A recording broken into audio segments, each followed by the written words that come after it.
এখন এইমাত্র শিবরাত্রির পুজো শেষ হলো, মানে আমি সবটা তোমাদের সঙ্গে তুলে ধরে দেখাতে পারিনি, কারণ একা হাতে সবটা করা, মা রয়েছে সঙ্গে, কিন্তু মা তো অত এই বিষয়ে পড়ো নয়।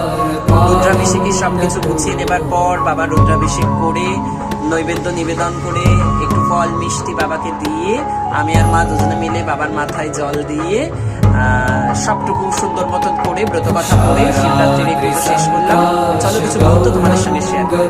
তো এই হলো আমার বাবা ভোলানাথ, আজকের শিবরাত্রির পূর্ণ দর্শন বাবা ভোলানাথে।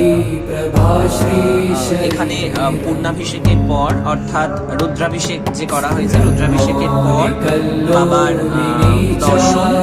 এখানে বাবাকে আমি আজকে ভোগে নিবেদন করেছিলাম, নৈবেদ্য রয়েছে এখানে বাবার আর পঞ্চদেবতার নৈবেদ্য, আর এখানে রয়েছে সাবু, কলা, তার সঙ্গে আরো বিবিধ উপাচার যা দিয়ে আমি সাবুটা নিবেদন করি। মানে পুজোর শেষে তো আমরা এই সাবুটাই প্রসাদ হিসাবে গ্রহণ করি, তো আমি এই প্রসাদটা কি করি, আগে বাবাকে নিবেদন করে তারপর আমি এই প্রসাদটা আমি মা বাড়ির সবাই খাই।